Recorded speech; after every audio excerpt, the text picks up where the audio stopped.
Now we come to the next slide, which we will talk about uh, Dr. Nivedita Gupta is head of Division of Communicable Diseases at the Indian Council of Medical Research. She has 20 years of research experience in the area of viral infections and vaccines.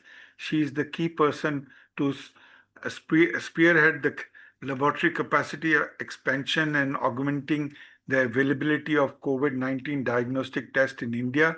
As you know, when the COVID virus first came in 2020, there was only one lab, and within a few months, ICMR had made sure that there were hundreds and finally thousands of labs with the capability of diagnosis of a COVID virus.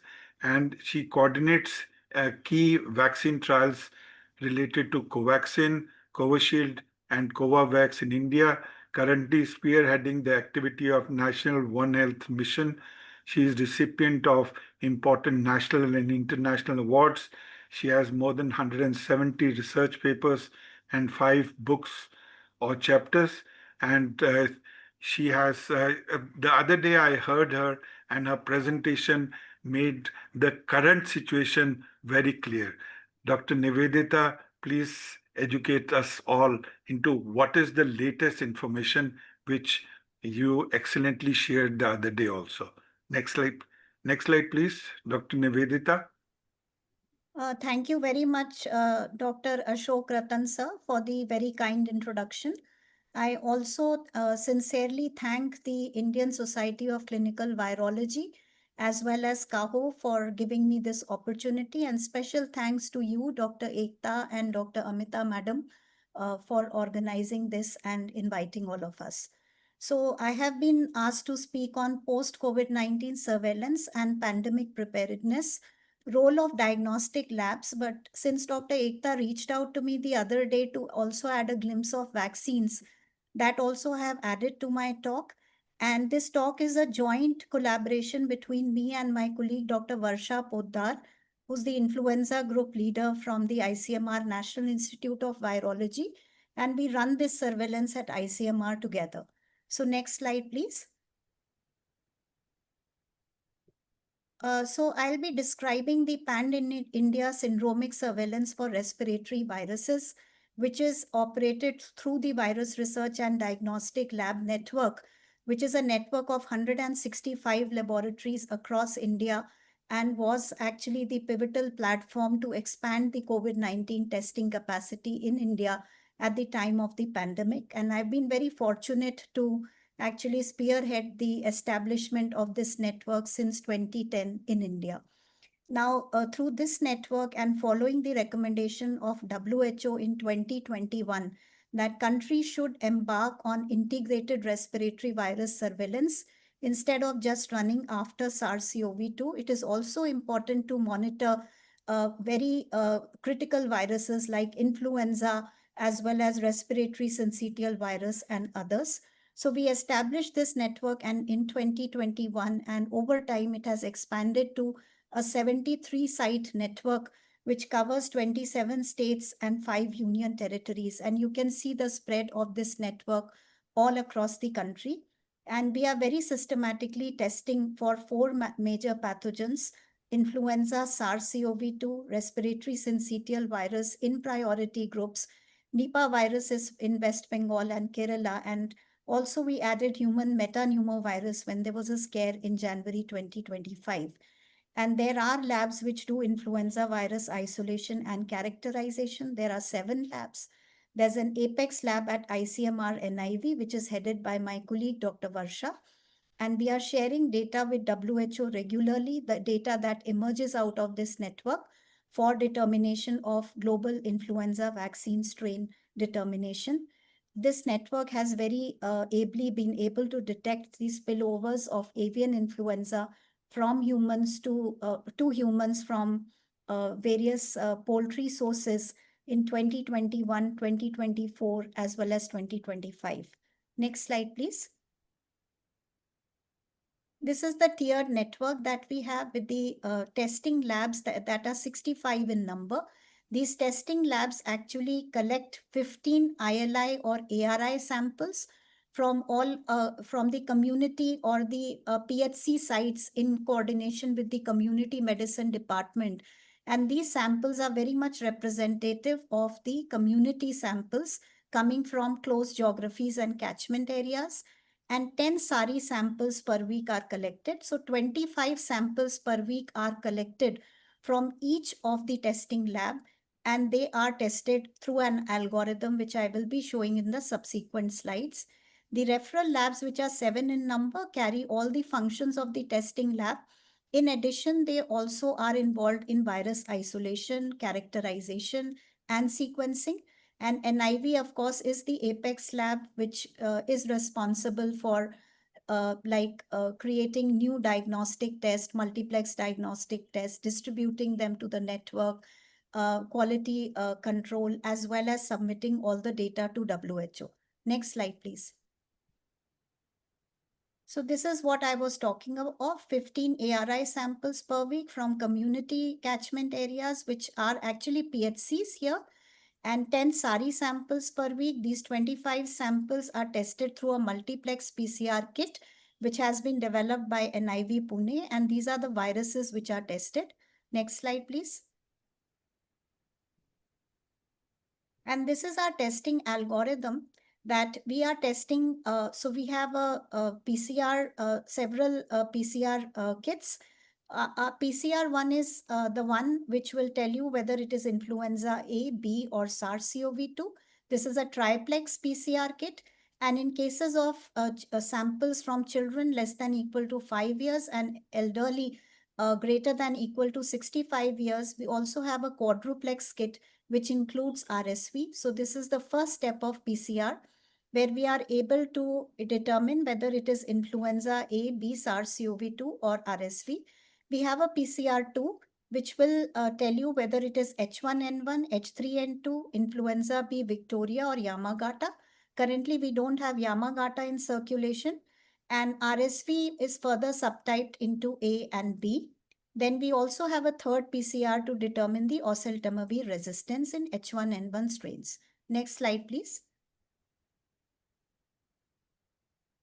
And like we have been adding different respiratory viruses to this integrated surveillance. In January 2025, when there was a scare of HMPV causing disease severity, we also included testing for HMPV in all SARI negative samples, which were tested for all the primary pathogens. So all the cases of SARI which tested negative, we actually took some well-distributed samples again to test for HMPV. And in Kerala and West Bengal, we further subject these samples to test for testing Nipah virus. So this is how we operate. Next slide. And all the WHO case definitions for ARI, SARI, and earlier ILI is something that we have been following.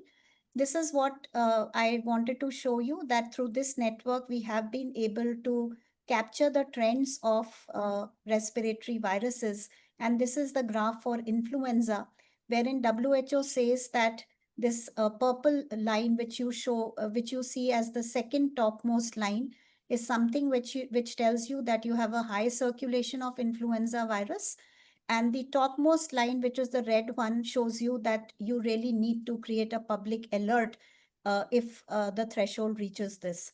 So since 2022, we have seen peaks wherein we have found that influenza virus reaches very high levels of circulation, but we have not reached the level of alert at any point in time, as we are closely monitoring this.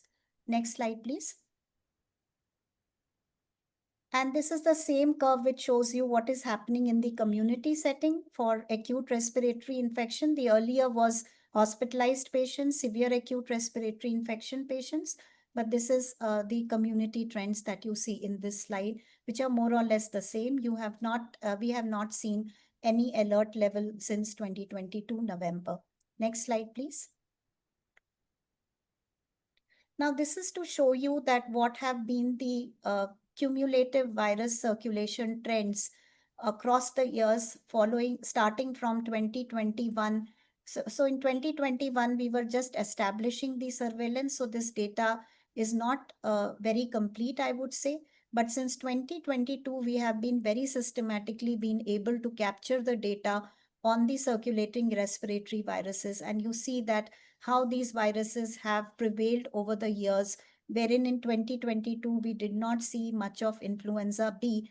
But over the years, we have been seeing continuous circulation of Victoria in it and H3N2 as well as H1N1, but obviously the peaks differ, and I will show you in the subsequent slides. Next slide, please. So these are the circulation, month-wise circulation seen from 2022 till April 2025 of the important respiratory viruses, mainly influenza, RSV, SARS-CoV-2. This is how they keep on coming and going. But the most peculiar thing that we saw, particularly in 2022 as well as 2023 and 24, that whenever influenza virus peaked, then SARS-CoV-2 was at a low transmission. So generally what we see is, and particularly with H1N1, that whenever there is a peak of H1N1, you would see that SARS-CoV-2 is at bottom in terms of transmission. So we have seen a strange correlation that H1N1 as well as and SARS-CoV-2 generally do not coexist in terms of their transmission. Next slide, please. And this is specifically for influenza subtypes. Yeah. So I would now be speaking about the current peak, which we have actually accumulated data from March 15th till May 31st. Next slide. So just to look at it, if you see from March 15 till May 31st, you would see that how the circulation of different respiratory viruses has changed. So initially in March, middle of March, we had more of influenza B, H3N2, which is the dark blue, and H1N1, also some circulation was there, as well as RSV on the top. But slowly from the last week of March, SARS-CoV-2 started appearing and it kept on circulating. And in last week of April, it started growing. Whereas in May, it started replacing majorly all the other viruses. But H3N2 largely persisted instead, in spite of the large circulation of SARS-CoV-2. So this actually beautifully depicts that how these viruses have, the circulation has changed over time. And the bottom panel indicates that how what happened in 2024 at the same point in time, wherein we saw the COVID peak a little earlier. The peak we could see from early March, it started appearing and it started subsiding at this point of time in June. So the peak was a little earlier, I would say 1.5 months earlier last year as compared to what we are seeing now. But last year, we largely saw COVID prevailing with absolutely no H3N2 seen, or very minimal H3N2 seen, and a little bit of H1N1 circulation. But this year, this is a completely different picture. Next slide, please. And this is an interesting slide which tells you that ARI, acute respiratory infection, which represents the community settings, compared with severe acute respiratory infection, which represents the hospital settings, you can see the difference in COVID cases. So there's almost a four-fold difference. So the severe cases are four-fold less as compared to less severe cases, which are getting resolved at the level of community. So this is very reassuring that the cases that we are seeing are generally mild in intensity and presenting as acute respiratory infection towards a larger proportion as compared to severe acute respiratory illness requiring hospitalization. Next slide, please. And these are the gender-wise trends, and the gender-wise trends are also not very different. Male and female are equally affected as far as the gender-wise breakup is concerned. Next slide. And just presenting the clinical details of the severe acute respiratory illness cases which we have been able to capture through our surveillance, and also see the breakup of influenza and SARS-CoV-2 here. So if you would see that we actually followed more than 5,000 hospitalized patients, of which 10% were positive and 7% were influenza and 1.3% were SARS-CoV-2. ICU admission was 4.5 times more in influenza patients as compared to SARS-CoV-2 patients. When we see oxygen requirement or ventilator requirement, it's almost ninefold high in influenza as compared to SARS-CoV-2. Deaths were also almost tenfold higher in influenza patients as compared to SARS-CoV patients. Not tenfold higher, sixfold higher, sorry. So overall, though we are very worried about SARS-CoV-2 and COVID-19 comes as a huge scare for all of us.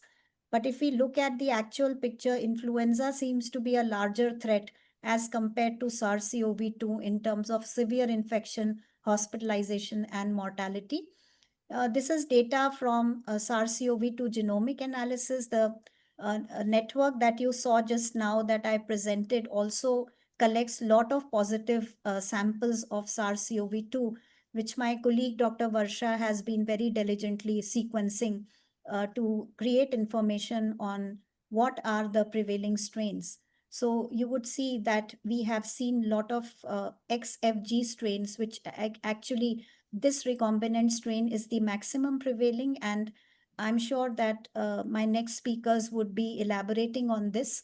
But just a glimpse of what we are seeing in our network, we are seeing a lot of XFG or from almost all states across the country.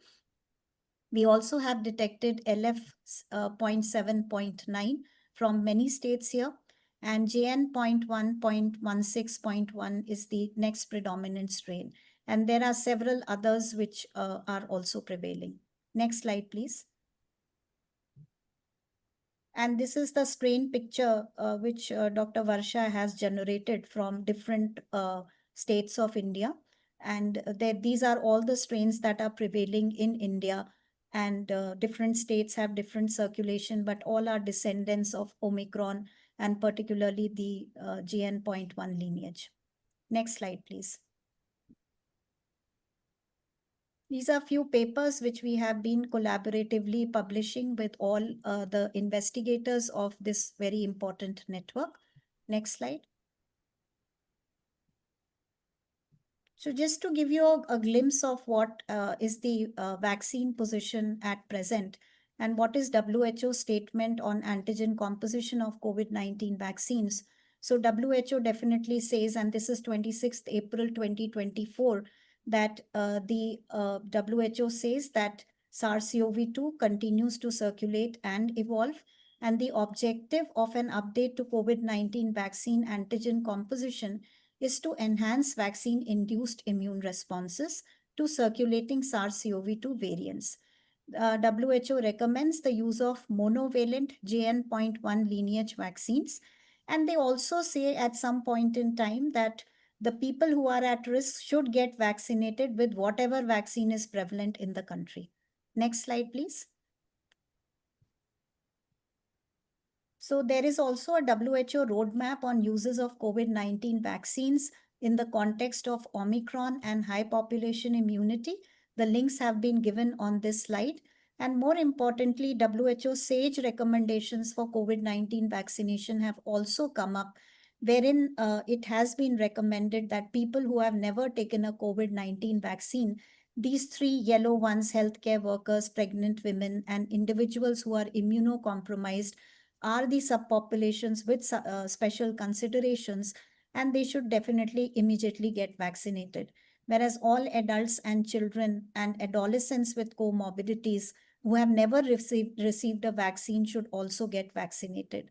But more importantly, they say that people who have previously received at least one dose of a COVID-19 vaccine, these are the priority groups: adults over 75 or 80 years old, adults above 50 or 60 with comorbidities, and immunocompromised individuals should get revaccinated every 6 to 12 months. So they are recommending a booster every 6 to 12 months, whereas people above 50 to 60, those with comorbidities, healthcare workers, pregnant women, these three categories have they are recommending a booster after an yearly booster, I would say. And for pregnant women in each pregnancy, they should take a SARS-CoV-2 vaccination. But they don't recommend vaccine for healthy adults, children, and adolescents. The SAGE does not recommend any revaccination at this point in time. So whatever revaccination or booster has been recommended, it has been recommended for priority groups. Next slide, please. And this is again what the CDC is doing. CDC is recommending vaccination in US for everyone above 6 months of age. And they also say that it is especially important to get the vaccine if you are 65 and older, or at high risk for severe COVID-19, or have never received a COVID-19 vaccine. They are also tracking the proportion of people who are receiving vaccine each year, and they say that 49% of adults above 75 years received vaccine in December 2024, which was higher. It was only 30% in the previous year. Next slide, please. And these are few of the countries in Canada, US, and Australia who have come up with recommendations for COVID-19 vaccines. Generally, it's greater than 65 years of age, and healthcare workers, high risk people, and household contacts of high risk people. Next slide, please. So the way forward, I would say, is that this acute respiratory infection and severe acute respiratory infection surveillance to represent the trends of circulating respiratory viruses in both community as well as hospital settings needs to be continued to monitor the trends of respiratory viruses across these two different settings. And definitely, this is time, like other countries, India should also think of formulating guidelines for COVID-19 vaccination. So thank you very much. And that's all from my side. Thank you for the patient listening. Thank you very much, Dr. Nivedita. You've made everything very clear.